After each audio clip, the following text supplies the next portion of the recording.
Welcome back, Atlanta. We're back in studio tonight, and I'm really excited to have our special guest with us, Coach Evan.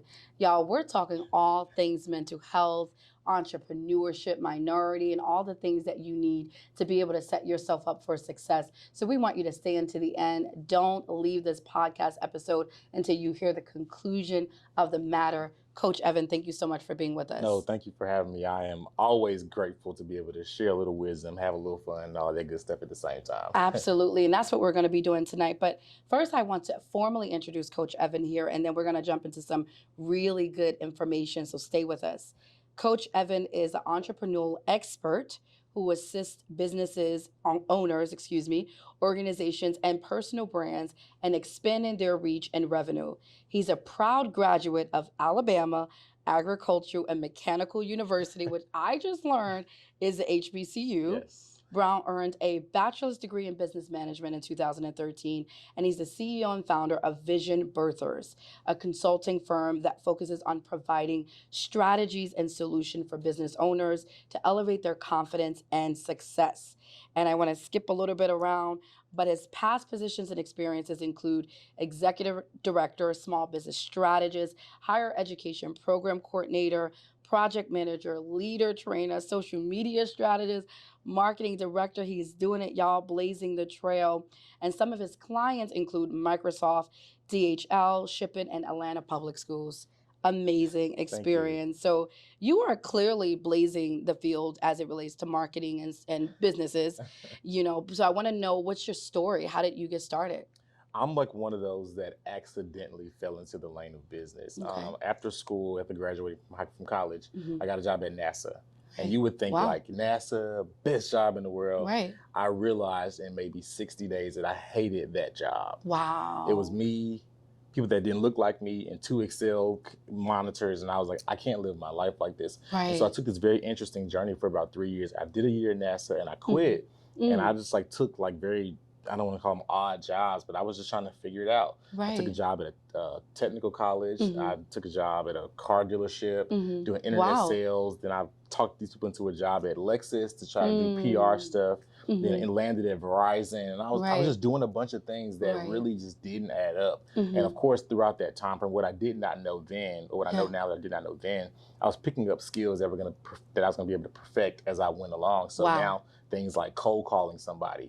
I'm not afraid to do that because I had to do that at Landers McLarty Nissan, trying to sell Nissan Altimas, So now even pitching my business and different things of that nature, I have a level of confidence that I really wouldn't have had if I hadn't have taken some of those odd jobs. So I'm one of those that stumbled into business. I got a business degree because I wanted to be a history major or a historian.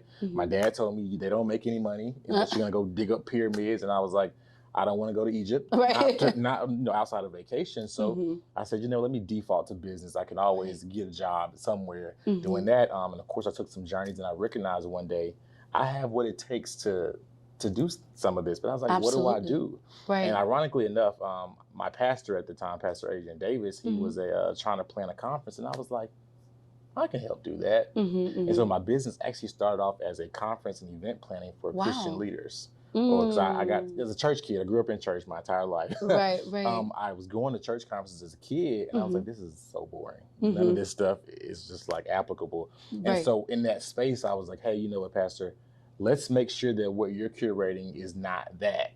Because in my generation, if we grew up in it, we already have a negative connotation. And then those that may not be new to it, or those that may be new to it, may think, okay, this is pointless. So let's kind of do that. And so that's what I started doing for the first year of Vision Birthers, planning conferences for pastors. That's amazing. Thank you. It was an interesting time. And of course, it evolved because a woman came to me one day and she said, I want to have a planner. And I said, a planner? Why? And that started my journey into helping people develop businesses. That planner sold 3,000 copies. Wow. Not because of me, because of her.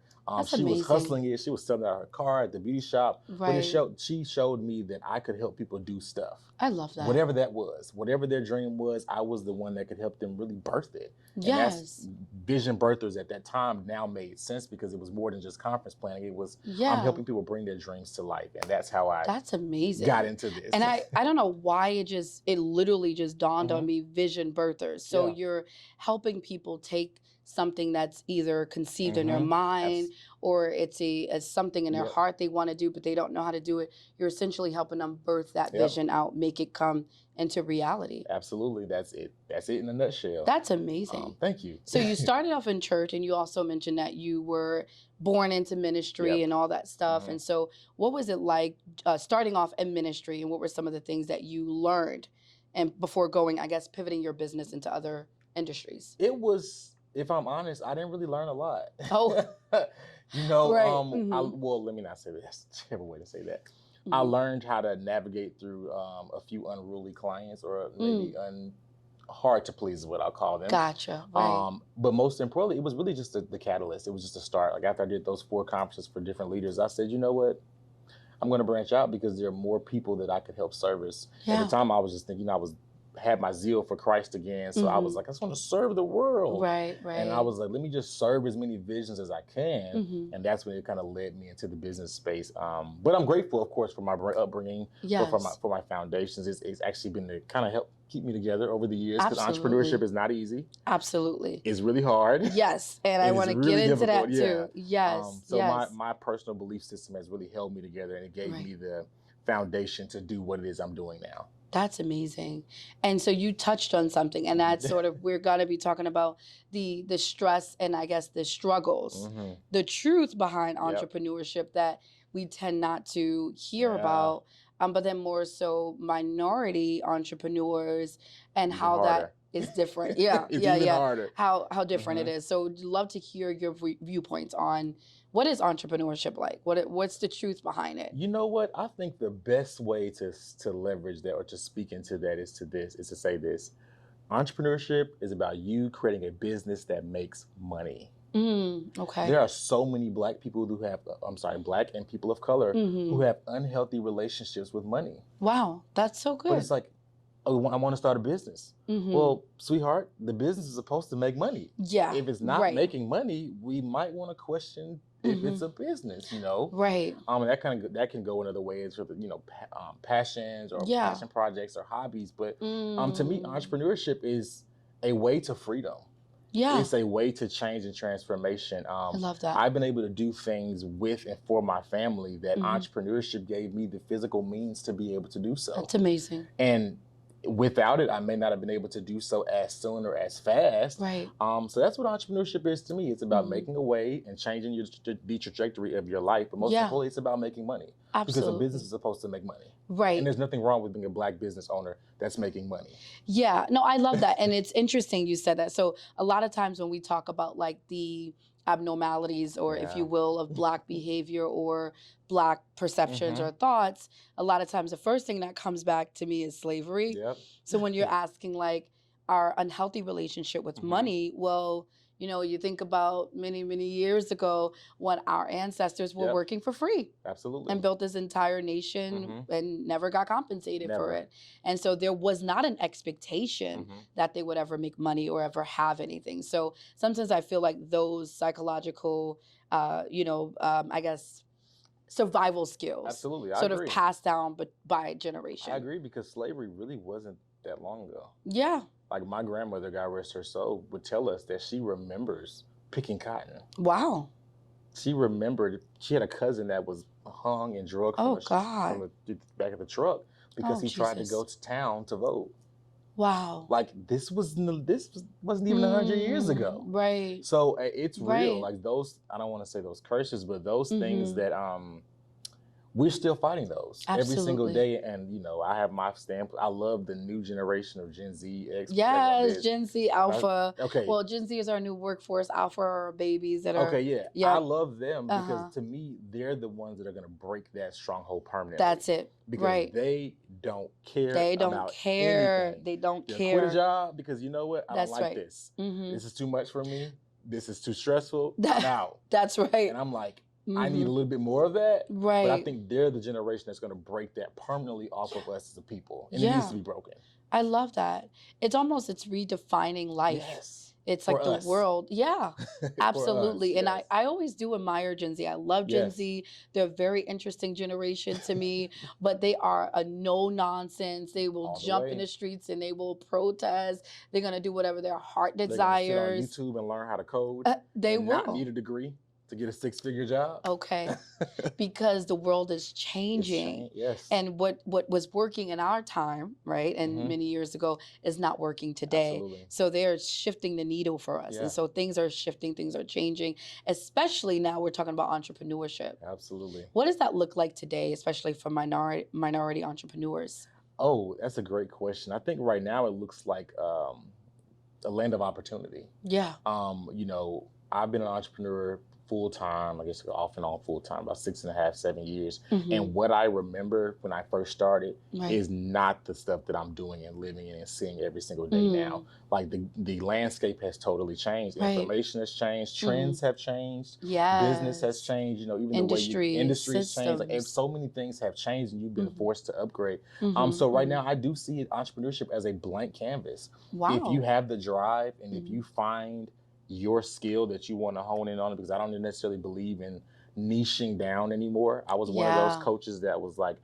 find your niche, work your niche. Thing, and I'm like, I don't believe in that. I don't. I tell my kids that. So sorry to No, you're good. interrupt, but when kids come up to me and they're like, you know, miss, I want to be this, but I also want to be this. I'm like, you can do that and that. I Both said, this is and. the world of the end. Yes, it is. You can have both. You're a You comma. don't have to choose. Be it all. Period. Be it all. Yes, exactly. Be it all. And so that's how I view entrepreneurship now. It's an opportunity that you can be a real estate investor, Right. and you can be a dentist by day. That's it. You can Right. be a marketing professional or a teacher, and you Right. can run a hookah lounge at night. You know, it's so Right. many different things that you're able to do to advance and to grow your business portfolio. And Yeah. I think that we should take every chance that we get. You know, I'm thinking about just the psychology now behind being an entrepreneur. Before we went on, we were talking about the difference between a small business owner and a CEO. And essentially, it's like a paradigm Absolutely. difference, right? If you want to speak to that really quickly. Absolutely. So I unsubscribed or realized maybe 2 years ago, I think it was, that there is a major difference between a small business owner Right. and a CEO. Yeah. To me, a small business owner is trying to figure out how to just make it and how to get into the green. A CEO is thinking, hey, you know what? How can I scale? How can I work myself out of this? Right. And how can I take more vacations? Yeah. So that in that moment, the CEO now begins to pull on information that they did not have before. They're willing to outsource. Right. A sore spot for a lot of Black and minority business owners, outsourcing. And they're willing to take a few more risks. Yeah. But when you have a lot more information, those risks now that to a small business owner would seem like the ultimate risk, to a CEO, it's a calculated risk. Calculated. That's it. And that changes everything. You know, absolutely. We have to get to a place where we're making calculated risks, not just risks. Right. Right. Like, have a plan. Have a A, B, sense. and C. See, have your potential outcomes. Like, do your SWOT analysis. Yeah. But go for it.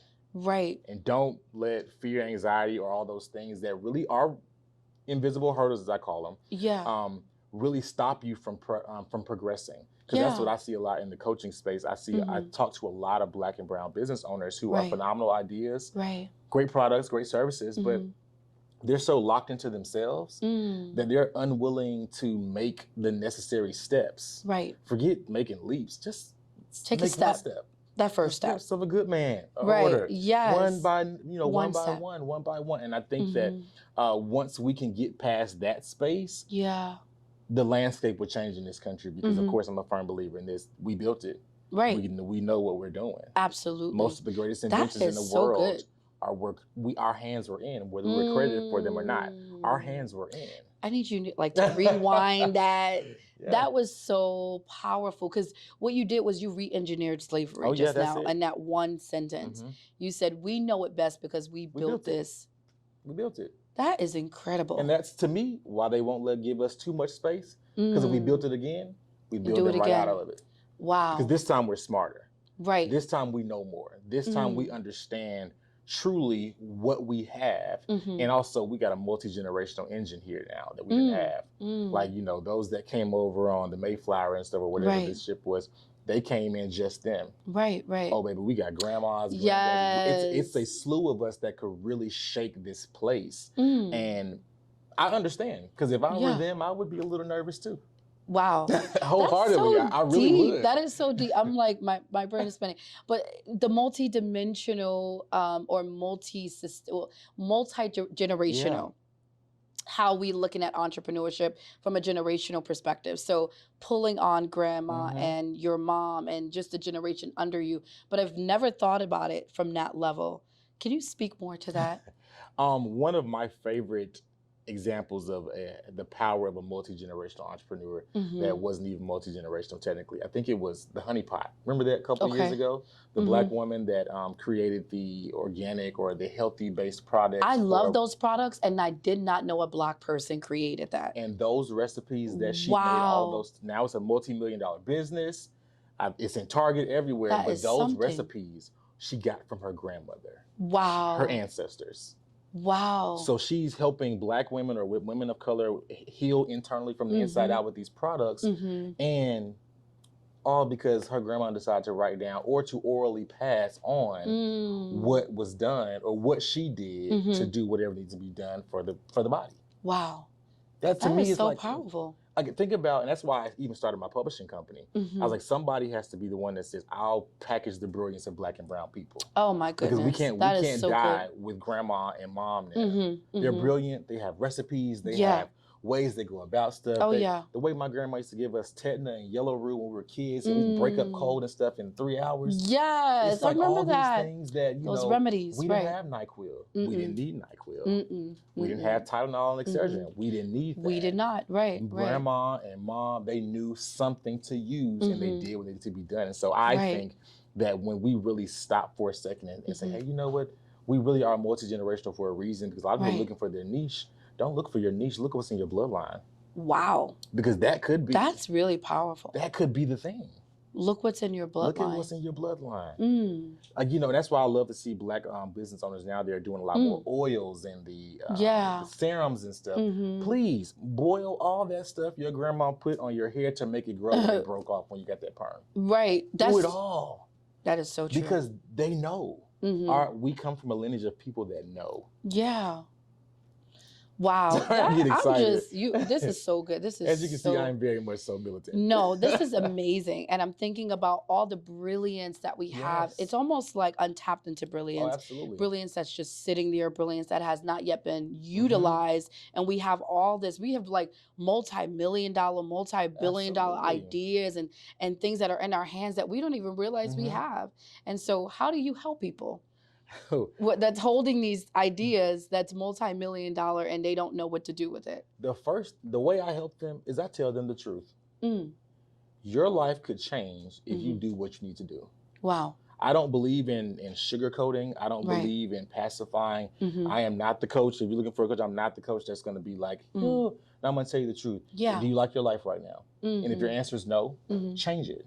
Right. Put yourself together, do what you got to do to change it. And that's, to me, that's really just what it is. It's a matter of you just saying, like, let me change it. So that's what I do. I start off with just telling the truth. Then I immediately attack confidence. Wow. Because of my belief in who we are and the lineage that we come from, there's nothing, in my opinion, that we can't do. Right. But it takes confidence and courage to step forward. Oh, yes. And to step out. And I know brilliant people who are just as scary and who are just as, I don't want to say weak, but they're just in a nervous place and space right now that could be changing the world in science and medicine. Wow. But because they're still timid and they don't realize who they are, where they come from, and what they possess. And what they hold, that's it. Yeah. It allows you to be able to say, hey, you know what? I can just be okay like this. I can stay in this comfortable place. I can choose contentment. When in all actuality, you're probably one of the people that can change the world. Wow. But you just don't believe in you. Don't believe in you. And there's this saying that if you want to find the most potential, you go to the cemetery. To the cemetery, to the grave, right? Because so many people die full of potential, full of dreams, full of ideas. And full of answers. And solutions that this world is in need of. Wow. That is so powerful. This is so good. Now I'm all convicted. After this, I'm like, okay, what answers were you holding on to? So I need to go now into my little lab in my little home office and start solution and thinking. Just dump it out. I tell people all the time, if you're wondering or struggling with what could I be doing? Yeah. don't try to make a 90-day plan. Just list it on paper. Right. One of the first things I ask people all the time is, like, what are you good at? Right. Because a lot of people are not comfortable saying, hey, I'm good at. There's a reason. Some of them don't know. Right. But then some of us, because of what we've experienced in the workspace, or what we've experienced from a cultural, like we're was it bottleneck, choke? What's the term? Muzzled? I'm not even sure what the term is. But I don't like it. I don't like it either. And there's something you were saying, as you were saying, I was almost getting like this vision of it. It's almost like, as Black folks or Black people, I'm just going to say Black people. Because I believe that the Black experience is very different and unique from the BIPOC or people of color. That's just me. And I only started using the BIPOC thing because I was on a couple of podcasts and they told me I had to say that because I'm good for Black. Yes, I'm so good for Black. Very good for Black. You know why I say that? Because when I say what's the difference between our ancestors, we didn't ask to be here, whereas yours had a choice. They decided to cross the border for whatever reasons that they needed to get over here. So that is the distinction. Now, going back to this, everything. I believe that in workspaces and what I've seen is almost like Black people being prostituted with their gifts, right? Low salaries, not being paid, overworked, not being treated right, overworked, burnt out. You also said it, literally working themselves to death. Not being paid and not knowing their worth. And so they stay in these places, they're building up these industries, these systems, these companies, but they remain at the bottom. So what you're doing is you're essentially starting to show Black people who they are, their worth, their power, and I'm sure other people as well, and start to show them where they belong in the world. And also realize you're in a space, you be a sponge, taking all that knowledge. Yes. Everything that I'm doing right now, right, it is because I've done it in more ways than one over the last 8, 9, 10 years. Yes. I am not afraid to say, hey, you know what, I was at the job and I learned this. I have a publishing company because I wrote a devotional 7 years ago that was simply just text messages. Right. This young, powerful, wonderful young woman helped me publish it. And I said to myself, that's an opportunity for money if I can just figure out how to do this. And so I literally asked her, can I work for you for a year because I want to learn how to do this? Wow. Wow. Luckily she said yes, but think about how many people are not taking the knowledge they've absorbed in these roles and jobs and repurposing it. Yeah, repurposing your skill set, your knowledge, and all those other wonderful things. And that's what entrepreneurship today looks like as well. Because I do actually wonder this. Even though we've experienced so much in the workspace with being overused and being abused, at what part is it our responsibility to take what we've learned and to put it to use for us? Right. So, I do believe we did it, but at some point say, you know what, it might be our fault that we didn't really stop and say, hey, you know what, I've got this, I'm doing this. Let me figure out how to use some of this in one way or another. Yeah. Which is also another reason why I love this current generation that's coming after me. They will find a thing, run with it, go there. They're just willing to put it all together and they don't have no fear. No fear. It's so different. There's no fear whatsoever. Wow. They're not scared of anything. No, they really IRS, police, repercussions. They're not afraid of anything. I saw the guy that put the recipe for Chick-fil-A's lemonade on TikTok. Okay. A 16-year-old young man put the recipe for Chick-fil-A's lemonade on TikTok. Right. I guess he had lost his job. He said, I'm going to teach y'all how to make it. Wow. Not recognizing that they signed, Chick-fil-A employees sign NDAs. Right. I would assume. Right. So he is being sued. Video gone, but he's being sued. I said, that young man is now going to be in debt for the rest of his life. But the one thing I can take from it, he said, y'all firing me? I'm finna air it all out. Right. And I said, you know what? They do. Right. What could I be doing if I had that type of confidence? That courage. Course, at 16. I might be doing, I think I'm doing great for where, God has me, but I could be doing so many more things, if I just had that dose of courage. And so as crazy as that story is, I'm so impressed by the courage of those that are 21 and under right now. Oh, I really am. I'm like, you guys just say whatever. And I'm like, here I am, 32, going on 33, and still trying to make sure I perfectly put my words together. Right. To not offend. I'm like, I need a dose of that. Yeah, and we could learn, from the generation that's under us, Gen Z. I think one of the things with millennials and our generation is the generation before us, they didn't want to learn from us. Yeah. We were told we were weird, we were strange, we were disobedient, we was crazy, all them things. Lazy. Lazy. Y'all don't want to work. Right, all for the that longest, stuff. my parents didn't think I had a job. But you were, because sometimes they don't see entrepreneurship. And now they see. But for the longest, it was like, I guess what do I'm you a do? struggling artist. Are you hungry? Have you eaten? Are you up there not eating? Right. I actually am working. Right. Thank you. Right. But yes, by all means, buy me some dinner. Right. No, but it's so true. And I think that generation didn't really understand it. Yeah. But I think millennials were essentially the ones that changed the game, changed the narrative. Yeah. And we are the ones that made it so that Gen Z could have the courage. I mean, like, we're the best generation. I just keep telling people this. The best generation on earth. I mean, yeah. What have we not done? Everything. The world that we live in, we have built. Exactly. Yeah. So we're wrapping up on time, but I really want to get into some of the struggles that entrepreneurs deal with. If you can tell us, what are some of the things that you've seen in your own experience, and maybe even some tips to avoiding those things so that entrepreneurs can be balanced and healthy and authentic. I would say one thing that I learned the hard way multiple times was to take control of my time. You know, entrepreneurship, for some reason, automatically is assigned to or aligned with the grind doesn't sleep or team no sleep or some of the other crazy stuff that we say that sounds good, but it's like, it's literally the worst thing in the world. Yeah. I would tell myself 6 years ago, take control of your time and keep it. Because one of those things that I had to fight through was that I would take all the clients I could and I would work till my fingers were weak, my eyes were burning. Yeah. And my life, even though I was making money and I was enjoying it, I didn't have a life. Right. So therefore, my dream was becoming a nightmare. Wow. As I am prospering and growing in it, I'm resenting it. Like, little known fact, I closed my business March 1st of last year, 2022, because I was tired. I said, I'm done with it. I walked away. I packed up my stuff. I left my office.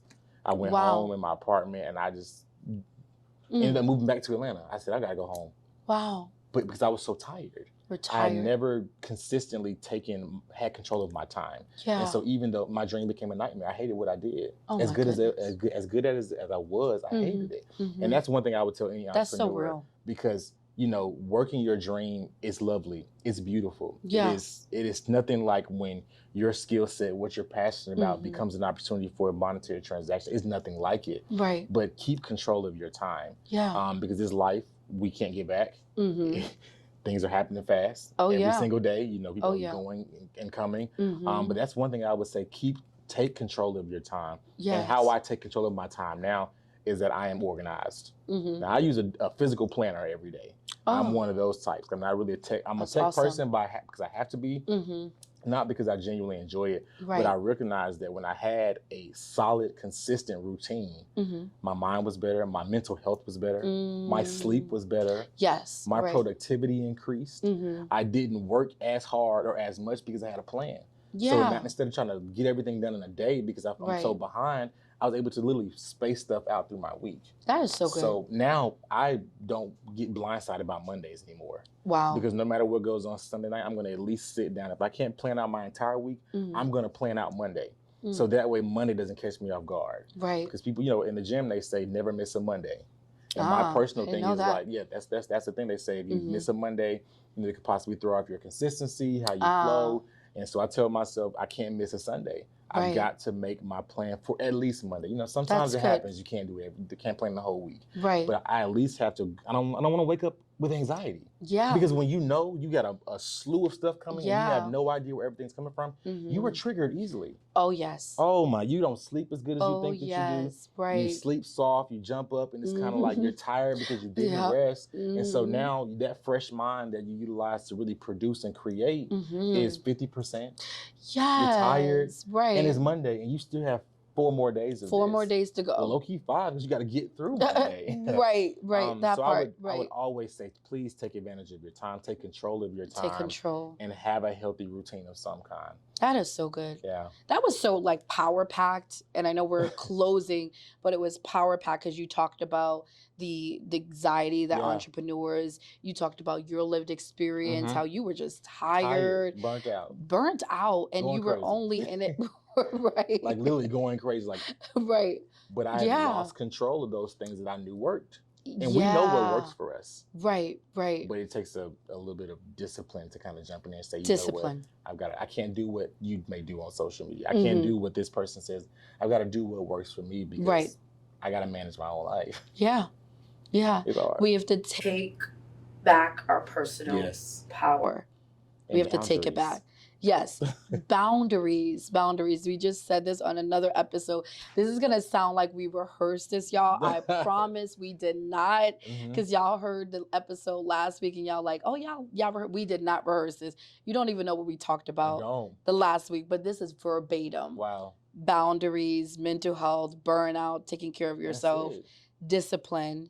Boundaries, I heard this, is not because I want to keep you out, it's because I want to keep you in. Absolutely. And so boundaries are important. We have to establish them. We have to set them in order to be healthy and to live. They're essential for life. And we have to be okay with protecting ourselves. Yeah. It's like we are so used because of our culture and how they say our family construct is supposed to be everybody just supposed to give. And yes, a part of you should give, but at some point you've got to stop. Yeah. You got to stop for you. And so boundaries will help you stay alive. Yeah. Seriously. Yeah. In more ways than one. So it's so true. And may I learn how to say no. That little word, it's only 2 letters. And it's the hardest thing in practice the world it. Because no can save your life. It can. And so many people are dying before their time. They're retiring, they're dropping dead. They're working and dropping dead. I just heard a story of a husband and a wife. They were in Home Depot. The husband dropped dead in Home Depot. Just premature deaths all over. If he would have probably said no to his wife, not going, learn how to say no. It can save your life. Can I ask him to that? Yeah, of course. Because I was somebody that struggled with saying no to stuff. I was a people pleaser, I guess you could call it. Yeah. I tried to show up for everyone. I tried to be there, and I would run myself crazy. And saying no, I was listening to some audio stuff like say no, and it didn't work for me. I was like, I don't know how to say no. I love you. It's my family. It's my mom. It's my dad. It's my best friend. Yes. But what I started doing to ease into this, where now I'm like, no. But I started to say, hey, I'm not sure I'll let you know. That's good. And I did that for almost a year. People, I want to do this. Hey, I'm not sure I'll let you know, because it helped me to ease, I guess, to build some confidence in being able to say, hey, my answer is no. And also gave me the strength to always recognize I don't always have to have a reason. That's right. So so if you need something to try to do, try that. Like I started to say, hey, I'm not sure I'll let you know. And that really just turned into me kind of, building up some confidence to be able to say, hey, you know what? I'm not interested in being a part. Yeah. Or I don't even know. Right. Or I'm not even that far into my week. My friends know that now. They'll ask me something. Hey, I'm not at Friday yet. It's literally Wednesday. I know it's the day between. Come back Friday. And if it matters that much. So I would try that if you're looking for something, try easing into, hey, I'm not sure yet. Let me get back to you. Yeah, I think one of my new ones have been, the next 6 months are already carved out. Let's look back in 2024 or something like that. I like that. So I'm like, I already planned out the rest of the year. Can I borrow that? Yeah, that's yours. Borrow, rent it. Those listening, borrow it as well. I like that a lot. Because I think people, it's about, again, it's taking back that power. Yeah. And a lot of times people feel like they have almost like this entitlement to your life and to your time. And that's where boundaries are. Yeah. You got to put them back. Mama, we putting you back in place. I love you. Daddy, auntie, uncle, grandma, cousin, niece, grandma, nephew, papa, and all the rest of them. Got to put them in their place because we love them and because we love ourselves too. Absolutely. And I think that's, summing that up, entrepreneurship is about? Boundaries. Yes, boundaries, boundaries. But we're closing finally for real this time. This has been great. This has been amazing. I know those that are listening are probably just soaking it up. Yeah. I know I'm going to listen to this again when I, get in my car. But any words of encouragement, those that may be aspiring to be entrepreneurs, or there might be entrepreneurs right now and they're really struggling, what would you advise them? I would say learn more. Yeah. One of the things that we just have to accept is the fact that as Black entrepreneurs, we are typically starting off below the cusp at the information level. Oh, yeah. Because I believe that creativity, and we're creative as I don't know what. Oh, yeah. And we can find some money. Oh, yeah. But when it comes to the information that helps you to build a successful, long-lasting, stable business, that's the thing that we don't always have. Right. And instead of always having to learn the hard way like I did, I have learned some hard lessons. I would just get more information. Right. Learn about business, not even per se learn deep dive into your industry. Learn just about business. Yeah. Understand business formation. Have a basic understanding of business taxes. Right. Have a basic understanding of profit and loss statements. I would just say get more information, because I do believe that's the one thing that separates us from them. Yeah. Is that we don't have enough information, because I do believe this. We're creative as all get out. Yeah. And we have the resources. But I do know that when you have the right information, resources find you. That's so good. That's so good, y'all. I hope y'all got that. Might have to get your paper and pen out or your little notepad, write it down, learn, get information as an entrepreneur, especially if you're a Black entrepreneur. The level playing field is not the same. So we're always playing catch up. Yeah. So we need to get the information. This has been so powerful, Evan. I'm so glad you invited me. Yes, I'm so glad you joined us. Thank you so much. How can people follow you, get in touch with you if they want to reach out and they're interested in your services? Okay, yeah. You can connect with me on any social platform, LinkedIn, Facebook, Instagram. It's all going to be It's CoachEv, ITSCOACHEV. Also, my website is CoachEv.com. Shoot me a message, DM me, let me know you enjoyed this broadcast, and maybe we'll be able to do it again. Absolutely, yes. Reach out to Evan. He is here, available. I'm sure can coach you through whatever your vision and dreams are. We want to make sure that you're set up for success, y'all. So we're ending here, but again, it's been great. Evan, we're going to bring you back on in the future, and we love you all so much. Thank you, thank you, thank you so much for listening to our content, supporting our podcast. Don't forget to subscribe, share it out to your colleagues, your friends, everybody. We want to make sure that they get this message too. We love you guys. We'll see you soon. Peace out.